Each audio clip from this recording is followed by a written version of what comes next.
Heading लगा ली सबने।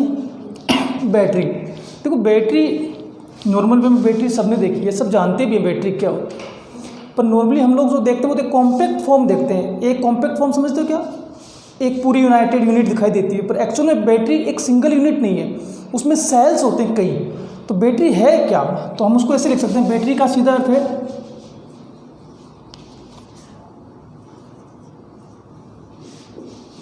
Battery is consist of two और मोर गैल्वेनिक सेल। अच्छा एक बात बताओ मुझे, ये तो नॉर्मल वे एक बात लिख दी मैंने कि बैटरी है वो क्या है, दो या उससे भी ज़्यादा सेल उसमें जुड़े होते हैं, पर किस टाइप के? गैल्वेनिक। और गैल्वेनिक सेल क्या करता है? गैल्वेनिक सेल का वर्किज्म क्या है? केमिकल एनर्जी को इलेक्ट्रिकल में कन्वर्ट करता है, ठीक है ना। यानी कि बैटरी में गैल्वेनिक सेल जुड़ा है, और गैल्वेनिक सेल में क्या होता है, आप सबने पढ़ा था कि गैल्वेनिक सेल में क्या होता है, केमिकल रिएक्शन होती है। क्या होती है? Chemical reaction. तो ये एज ए इनपुट है कि होता तो क्या है, केमिकल रिएक्शन, और हमें मिलती क्या है, इलेक्ट्रिसिटी। क्या मिलती है वो, किसके रूप में? आउटपुट के रूप में। तो कोई भी बैटरी है उसमें इनपुट क्या है, केमिकल्स। केमिकल्स उसमें एज ए इनपुट है, और हमें वो आउटपुट के तौर पे क्या देती है, इलेक्ट्रिसिटी देती है। और ये गैल्वेनिक सेल का यही काम था। इलेक्ट्रोलाइटिक सेल क्या करता है, उसमें इनपुट इलेक्ट्रिसिटी होती है, यानी कि उसमें इलेक्ट्रिसिटी पास आउट करते हैं, तब वो हमें केमिकल रिएक्शंस के थ्रू केमिकल एनर्जी देता है। यानी कि वहाँ इलेक्ट्रिसिटी इनपुट और chemical energy output. But galvanic में केमिकल एनर्जी इनपुट और इलेक्ट्रिकल एनर्जी आउटपुट। तो ये बैटरी का फॉर्मूला होता है, ठीक है। एक अच्छी बैटरी की क्या खासियत हो सकती है वो भी अपन देखेंगे। तो a good battery must have following characteristics.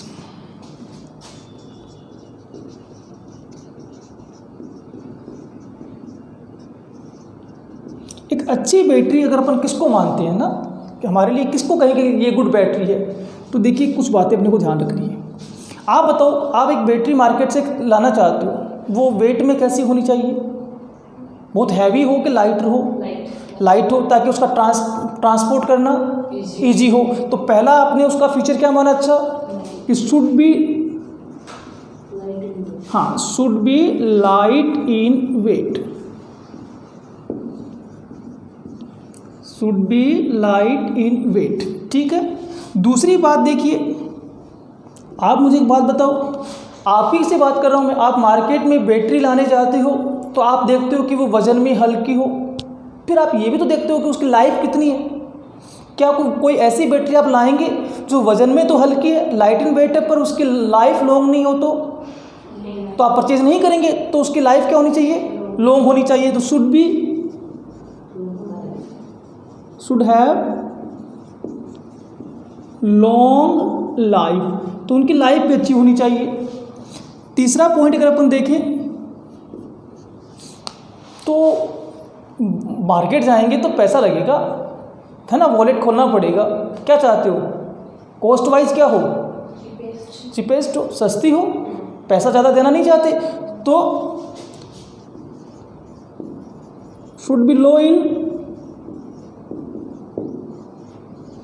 Cost, सही बात है ना, कि कॉस्ट वाइज वो सस्ती हो।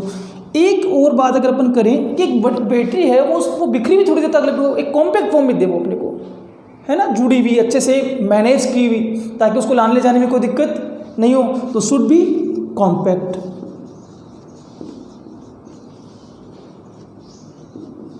तो ये 4 पॉइंट हमने बनाए एक अच्छी बैटरी के लिए, कि वो लाइट इन वेट हो ताकि ट्रांसपोर्ट आसानी से हो, लॉन्ग लाइफ रखे, कॉस्ट वाइज चीप हो, और फाइनली कॉम्पैक्ट फॉर्म में हो, जुड़ी भी मिले, अच्छे तरीके से बिखरी भी नहीं हो, ठीक है। तो ये एक अच्छी बैटरी की पहचान है। अब बैटरी को क्लासीफाइड कर दिया हमने, तो हमने बैटरी को 2 पार्ट्स में क्लासीफाइड कर दिया।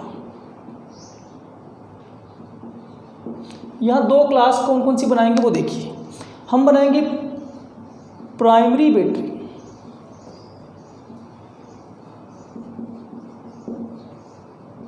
और हम बनाएंगे सेकेंडरी बैटरीज। तो दो क्लास हो गई हमारे पास, ठीक है बेटा, एक प्राइमरी बैटरीज और एक सेकेंडरी बैटरीज। इन दोनों को अपने को स्टडी करनी, प्राइमरी बैटरीज को और सेकेंडरी बैटरीज। एक बात याद रखना, बैटरी को कॉमर्शियली हम लोग सेल बोल देते हैं, तो कोई विषय नहीं, क्योंकि बैटरी भी किसकी फॉर्म है, सेल की फॉर्म है। बस फर्क क्या है, उनमें दो या उससे ज़्यादा सेल कंबाइंड होते हैं, ठीक है। तो बैटरी या सेल बोले कोई कन्फ्यूजन नहीं होना चाहिए। तो दो टाइप्स बना दिए हमने, primary batteries and secondary batteries. तो हम एक एक का स्टडी करके देखते हैं। देखिए एक बात, आप समझदार हो, मैं आपसे कुछ बातें करूँगा। आपने घरों में रिमोट के सेल देखे हैं, रेडियो के सेल देखे हैं, क्लॉक के सेल देखे हैं। क्या होते हैं, वो डिस्चार्ज तो होते हैं, यानी कि आप जब यूज़ करेंगे उसको तो धीरे धीरे वो डिस्चार्ज हो जाते हैं, पर उन्हें पुनः रिचार्ज करना पॉसिबल, तो use and throw type cell है। वो सेल प्राइमरी सेल्स के कैटेगरी में जाएंगे, प्राइमरी बैटरीज। और जो चार्जेबल होते हैं वो सेल सेकेंडरी कंडीशंस में चले जाएंगे। तो मुझे लगता है कि प्राइमरी और सेकेंडरी को डिफाइन करने में कुछ ज़्यादा दिक्कत नहीं है, क्योंकि आपने एक मान ली, एक बात दिमाग में बैठा ली कि primary batteries means not chargeable और secondary battery means chargeable. Number एक, ये बात आपने दिमाग में चल, फिर छोटे छोटे पॉइंट अपन सीख जाएंगे, पर मस्ट बात यही है इसकी कि not chargeable and chargeable.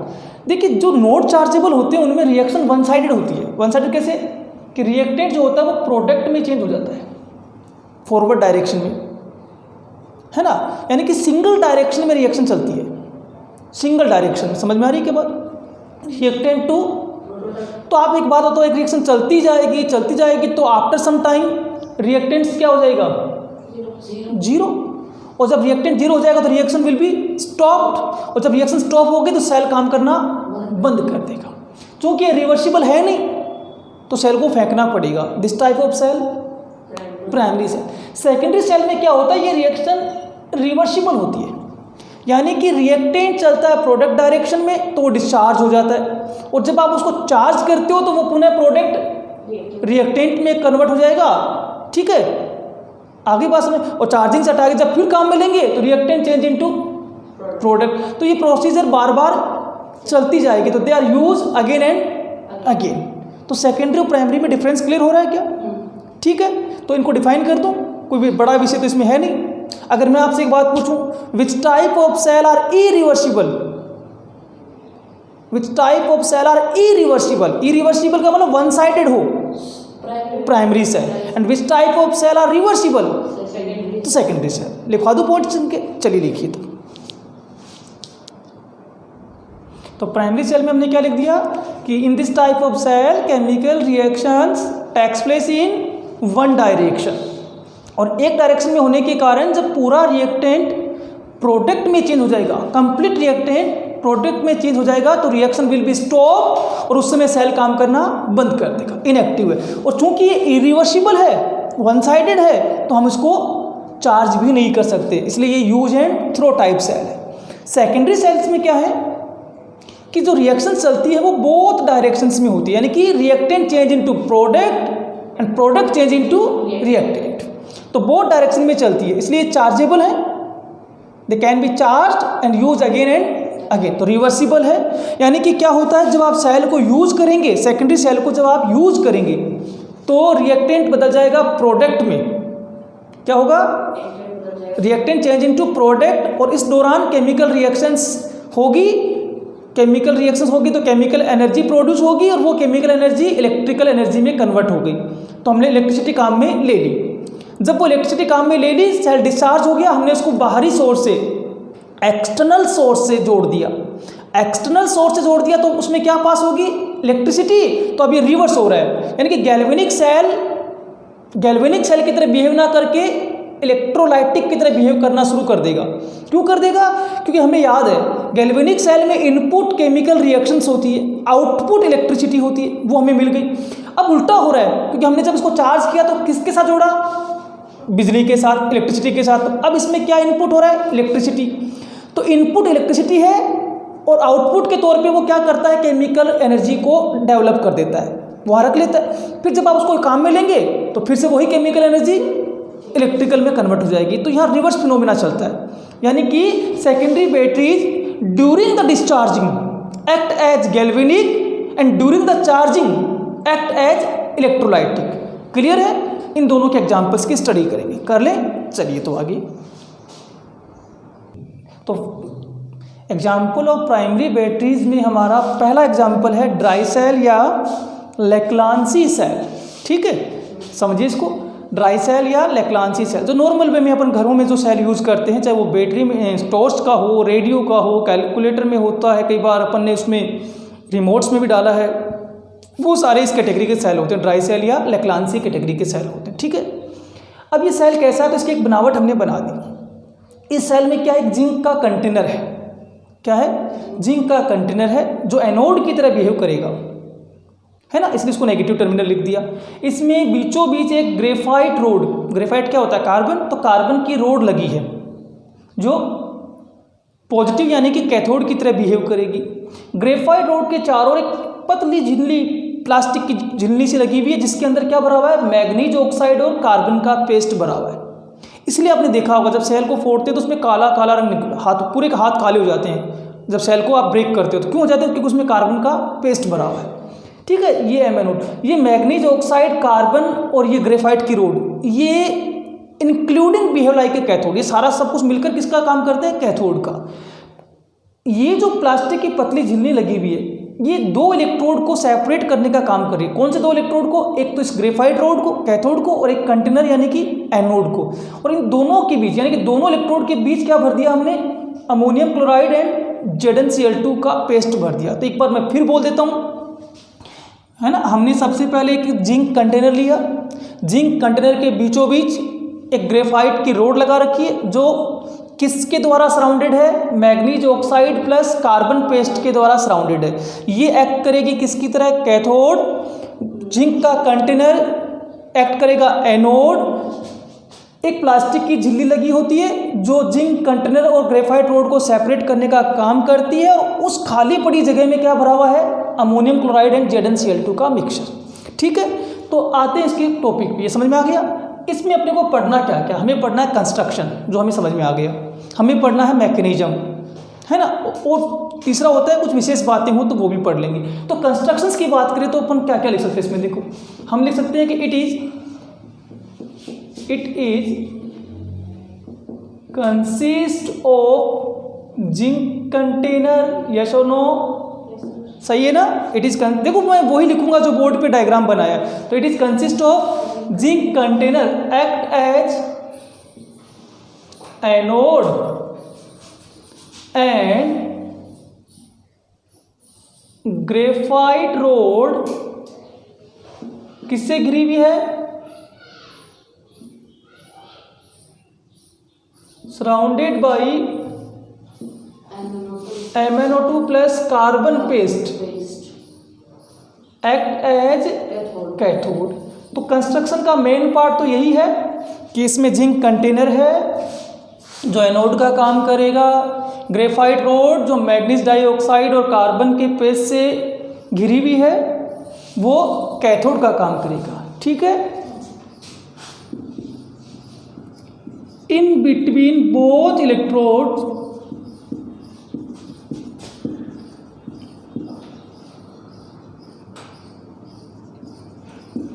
Paste of ammonium chloride plus ZnCl2 fill. इन दोनों इलेक्ट्रोड के बीच किसका पेस्ट भरेंगे, अमोनियम क्लोराइड और जिंक क्लोराइड का पेस्ट भरें। ये इसकी कंस्ट्रक्शंस की बात हो गई। ठीक है, अब अपन आते हैं इसके मैकेनिज्म पे। तो मैकेनिज्म भी साथ साथ करते। तो एट एनोड क्या होने वाला है, ये बड़े इंपॉर्टेंट्स होते हैं, रिएक्शंस पूछी जाती है बोर्ड एग्जामिनेशन में। एनोड कौन है यहाँ, जिंक, बेटा कौन है, जिंक। तो यहाँ क्या होगा, Zn ऑक्सीडाइज्ड। एनोड पे हमेशा क्या होता है, ऑक्सीडाइज इनटू Zn+2 आयंस। तो जिंक का ऑक्सीडेशन होगा तो रिएक्शन क्या बनी, Zn सॉलिड, सॉलिड क्यों, कंटेनर है तो सॉलिड है, और वो किस में बदल रहा है, Zn+2 आयन कहाँ चले गए, सॉल्यूशन में। आप एक बात, तो कितने इलेक्ट्रॉन का लॉस हो गया, 2 इलेक्ट्रॉन्स का लॉस हो गया, ऑक्सीडेशन होगी ना। एट कैथोड, ये बड़ी ध्यान से समझना, रटना नहीं है इसको। कैथोड पे क्या हुआ? देखिए कैथोड है कौन, तो आप कह सकते ग्रेफाइट रोड, या आप ये कहेंगे graphite road surrounded by manganese oxide. कौन है कैथोड? कार्बन की छड़ है, या कार्बन की छड़ जो उसके चारों ओर MnO2 लगा, वो सारा सब कुछ मिलाकर कैथोड बन रहा है। तो ये पूरा पोर्शन कैथोड है। कैथोड कौन है? यहाँ ग्रेफाइट की रोड और उसके चारों भरा हुआ मिक्सचर। तो देखो हुआ क्या कि MnO2, ठीक है, प्लस NH4 प्लस कहाँ से आया? सराउंड, ये जो मिक्सचर ये अंदर जाएगा, क्योंकि इसमें ये पोरस होती है झिल्ली। झिल्ली कैसी होती है? पोरस, छिद्रित। तो NH4 प्लस इलेक्ट्रॉन, और अगर मैं आपको यहाँ लिख दूँ 2 तो कोई दिक्कत नहीं है, ठीक है, ये 2 कर देते हैं, समझना। तो ये भी डबल कर दें। एक बात मैं आपको फिर कह दूँ, किताब में अलग हो सकता है, इसलिए मैं बुक्स के अकॉर्डिंग नहीं जाना चाहता। तो देखिए क्या हो रहा है, MnO2 में अगर मैग्नीज की ऑक्सीडेशन स्टेट निकाले तो वो है +4, निकालनी आती है ना, x मानकर, x plus 2 into -2 equal to 0, तो x इक्वल टू +4। अब यहाँ हुआ क्या कि ये बन गया Mn2O3 plus 2NH3 plus NH3 क्या है यहाँ पे? अमोनिया गैस H2, ठीक है। और अगर इसको देखें तो Mn2O3 में मैग्नीज की स्टेट कितनी है? तो Mn कितने हो गए? 2, तो 2x plus 3 into -2 equal to 0, 2x equal to 6, x equal to 6/2 plus 3, तो +4 से +3, decrease in oxidation number means reduction. तो ये रिडक्शन हो रहा है। किताबें यहाँ क्या कर देती है, Mn2O3 ना दिखाकर ये लिख देती है, एक ही बात है MnOHO। यहाँ भी इसकी स्टेट +3 है, कितनी है? +3। तो हुआ वही है कि +4 का रिडक्शन +3 में हो रहा है। ये वाला पोर्शन मुझे थोड़ा टिपिकल लगता है, मैंने इसको थोड़ा शॉर्ट करके लिख दिया। तो 2MnO2 plus 2NH4 plus 2 electron, तो कन्वर्जन हो गया Mn2O3 में। तो +4 स्टेट जो थी वो +3 में बदल गई, यानी कि रिडक्शन हो गया। ओवरऑल रिएक्शन क्या हुई? ओवरऑल तो दोनों का जोड़, ठीक है, 2 इलेक्ट्रॉन से 2 इलेक्ट्रॉन कैंसिल, बाकी कुछ कटने वाला है नहीं, तो जो बचेगा वो लिख देंगे zinc solid plus 2MnO2 plus 2NH4 plus Zn+2 plus Mn2O3 plus H2O plus 2NH3, जो किसके रूप में निकल रही है? गैस के रूप में बाहर निकल रही है। तो ये हो गया आपका एक सेल कंप्लीट। कौन से वाला? Dry cell. तो कोई आपसे पूछे ड्राई सेल की कंस्ट्रक्शन, तो आप बता देंगे इसमें जिंक का कंटेनर वो एनोड का काम करेगा, ग्रेफाइट की रोड जो MnO2 से सराउंडेड है कैथोड का काम करेगा, दोनों इलेक्ट्रोड के बीच अमोनियम क्लोराइड और जिंक क्लोराइड का पेस्ट भरा हुआ है ना। और एनोड पे रिएक्शन क्या हो रही है? जिंक का जिंक +2 में ऑक्सीडेशन हो रहा है, कैथोड पे MnO2 जो +4 स्टेट में है वो +3 में रिड्यूस हो रहा है। ये सेल की कंप्लीट रिएक्शन हो गई, कोई डाउट नहीं है। आगे चले, इसी में अपन एक लाइन और जोड़ देंगे नीचे कि 3 बातें सीखने चाह रहे थे अपन, एक कंस्ट्रक्शन मैकेनिज्म और एक इससे कितना सेल पोटेंशियल क्रिएट होगा। तो ड्राई सेल का जो सेल पोटेंशियल वो अप्रोक्सीमेट 1.5 वोल्ट होता है। तो ये भी लिख देना, क्या लिख देंगे? Cell potential of dry cell is approximate 1.5 volt.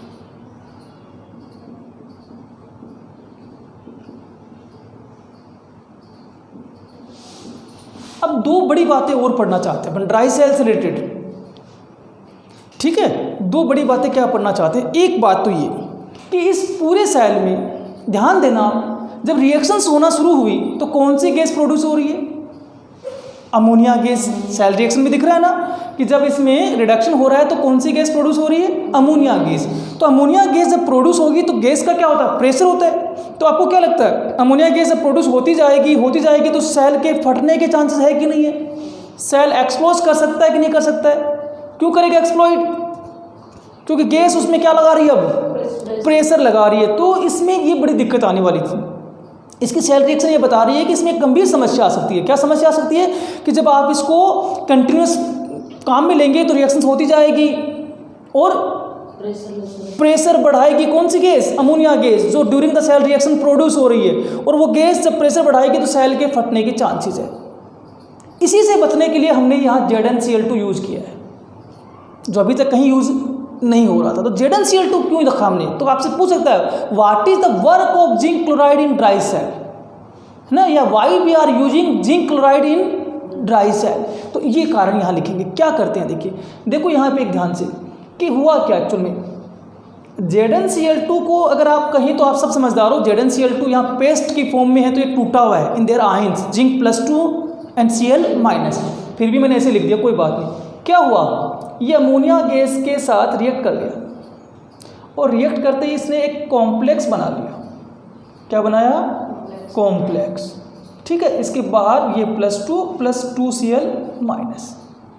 ये जो कॉम्प्लेक्स बना है इसमें क्या हुआ, अमोनिया ट्रैप हो गई। ये कोऑर्डिनेशन कंपाउंड्स होते हैं और कोऑर्डिनेशन कंपाउंड्स में ये जो होते हैं वो लिगेंड्स होते हैं और लिगेंड्स जो होते हैं वो टूटकर अलग नहीं हो सकते। तो जो गैस रिलीज हो रही थी वो इस कॉम्प्लेक्स में आके ट्रैप हो गई, तो उसका प्रेशर नहीं हो सकता। आप फ्री रहेंगे तभी तो प्रेशर ही लगाएंगे, आप तो एक नए कंपाउंड में चेंज हो गए। तो ZnCl2 यहाँ इसीलिए रखा गया कि जैसे अमोनिया गैस रिलीज होगी जिंक +2 आयंस उसके साथ रिएक्ट करेंगे और एक कॉम्प्लेक्स बना के अमोनिया गैस को अपने साथ ट्रैप कर लेंगे, बांध लेंगे, ताकि सेल के एक्सप्लोड होने के चांसेस नहीं हो। क्लियर हो गई बात? तो आपसे कोई पूछे why we are using zinc chloride, तो हम बताएंगे कि during the cell reaction of dry cell ammonia gas released which is react with Zn+2 ion and form a complex and trapped in it, so the chance of explosion of cell is negligible. फटने के chances खत्म हो जाएंगे, otherwise cell फट जाता। तो समझ में आ गई क्या बात? तो लिख देंगे अपन in the dry cell ammonia gas released during cell reaction which is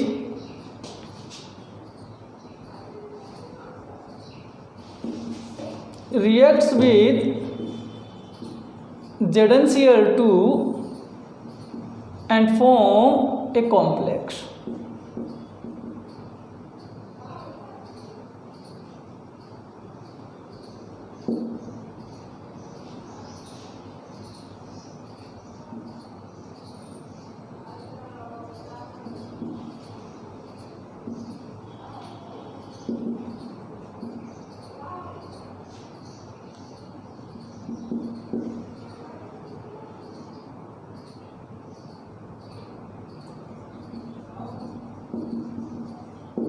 ठीक है, सीधी भाषा में लिख देता हूँ मैं ऐसे कि in the dry cell ammonia gas release during cell reaction which is reacts with zinc chloride and form a complex. So ZnCl2 use to prevent cell from explosion.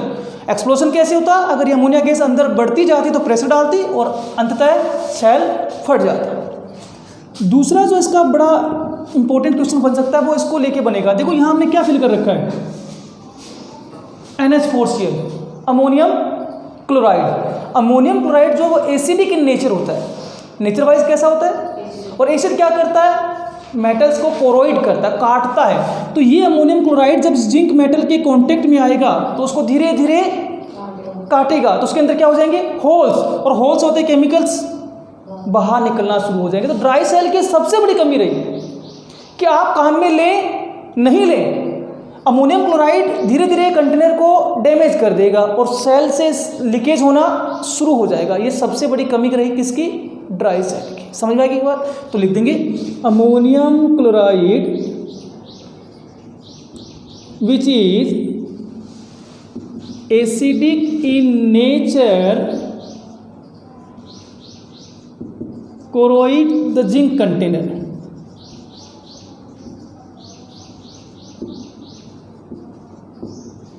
Due to corrosion of zinc container,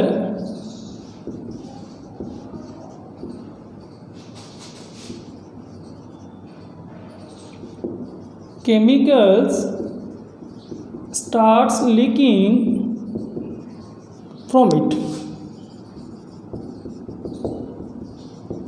This is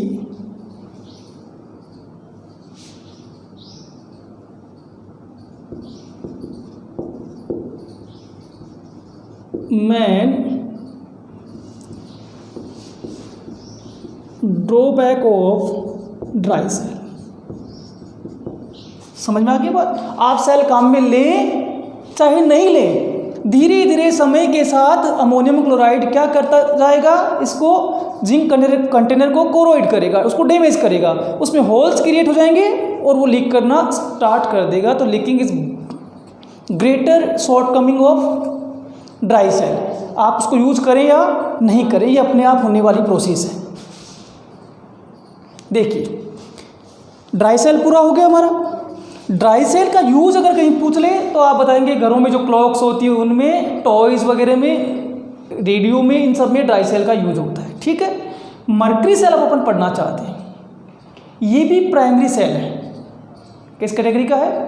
primary. और ये एक तरीके से dry cell को ही modified किया गया। आप एक बात जरूर समझना, कोई आपसे पूछे कि ड्राई सेल इज चार्जेबल और नॉट चार्जेबल, तो dry cell is example of primary conditions, it means not chargeable. तो मर्करी सेल के लिए अपन अगर कहें तो इसका सबसे पहले क्या पढ़ेंगे? कंस्ट्रक्शन, है ना।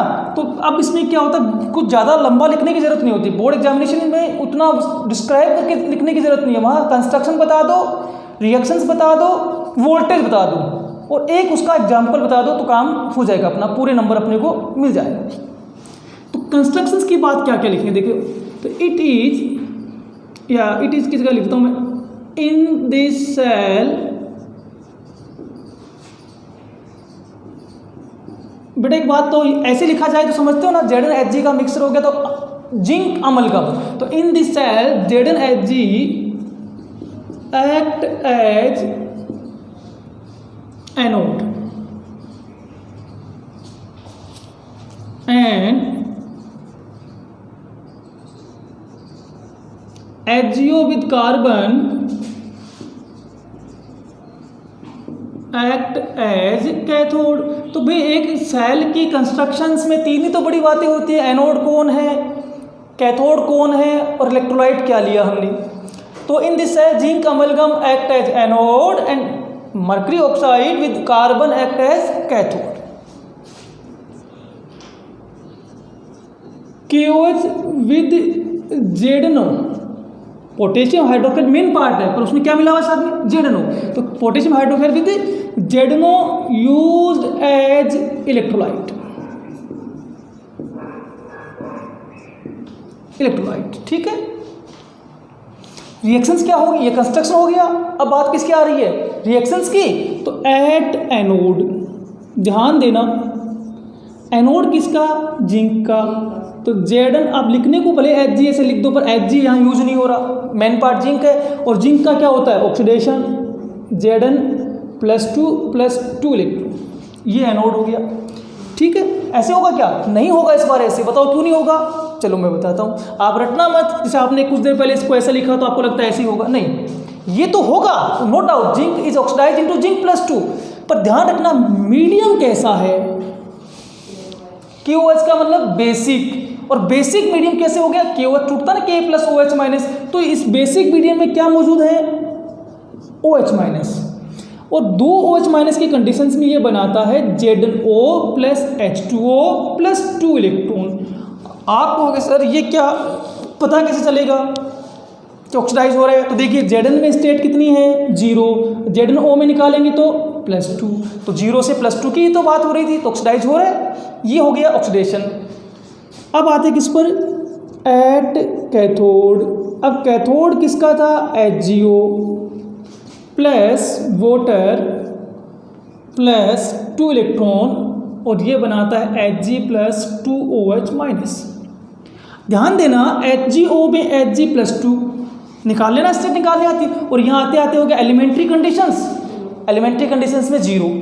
ओवरऑल रिएक्शन, ध्यान देना इस पूरे सेल की रिएक्शन क्या है? तो आपको पता है ना, पूरे सेल की रिएक्शन मतलब 2 हाफ रिएक्शंस का एडिशन, जोड़ लगाइए 2 इलेक्ट्रॉन से 2 इलेक्ट्रॉन कैंसिल, 2 OH से 2 OH कैंसिल, वाटर से वाटर कैंसिल, तो केवल क्या बचता है प्लस HgO, और आगे क्या बनता है, सही है। मुझे एक क्वेश्चन करना आपसे, क्या इसमें इलेक्ट्रोलाइट का कोई भी आयन पार्टिसिपेट कर रहा है क्या कंप्लीट रिएक्शन में? इलेक्ट्रोलाइट का कोई भी आयन पार्टिसिपेट नहीं कर रहा, तो इसका मतलब there is no change in concentration of electrolyte during the cell reaction. और जब कंसंट्रेशन में चेंज ही नहीं होगा तो सेल पोटेंशियल में भी चेंज नहीं होगा, तो सेल पोटेंशियल यहाँ कांस्टेंट आएगा, यानी कि जब तक सेल काम करेगा तब तक एक कांस्टेंट करंट को प्रोड्यूस करेगा, और जब वो रिएक्शंस में सारा कुछ खत्म हो जाएगा रिएक्टेंट, तो वो एकदम से काम करना बंद कर देगा। That is the biggest thing in this cell, है ना। तो बड़ी बात क्या निकल के आई, वो ये आई, there is no change in concentration of electrolyte during the cell reaction. So cell produce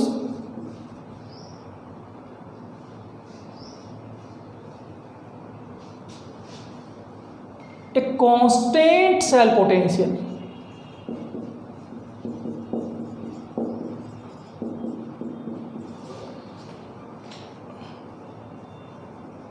During complete working period,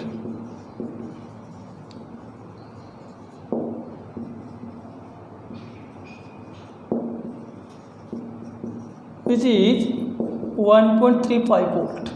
तो मर्करी सेल 1.35 वोल्ट का करंट प्रोड्यूस करता है, और वो अपने पूरे वर्किंग पीरियड में करता है जब तक वो काम करेगा।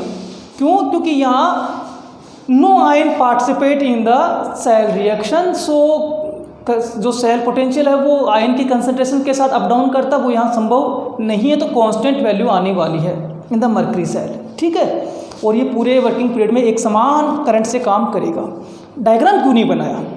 क्योंकि मर्करी सेल जो होते हैं वो बहुत छोटे होते हैं। आप लोगों ने देखे हैं क्या, रिस्ट वॉच में सेल डलते हैं, हाथ घड़ी में, कैलकुलेटर्स में, हियरिंग डिवाइस जो आती है, छोटी डिवाइस जो आती है उनमें, तो वो बहुत ही छोटे होते हैं। तो एक्चुअल में इनकी कंस्ट्रक्शन ठीक वैसे ही है जैसे कि ड्राई सेल की थी, बस इनके बाहर एक स्टील बॉडी होती है, ध्यान से देखना, थोड़ा बहुत इंटरनल चेंज भी है, वो हमने दिखा दिया। तो लीकेज होने के चांसेस नहीं है, इसलिए हमने वो डायग्राम नहीं बना पाए हम लोग, क्योंकि वो बहुत छोटे माइनर होते हैं, तो वो स्ट्रक्चर तो वैसे दिखा नहीं पाएंगे हम लोग, तो हमने नहीं बनाए। हाँ, याद रखना, ये जो यूज होते हैं वो कहाँ होते हैं, used in hearing device, wrist watch, calculators etcetera. कहने का मतलब छोटी डिवाइस में काम आते हैं, है ना, छोटी जो स्मॉल डिवाइसेज होती हैं उनमें काम आते हैं।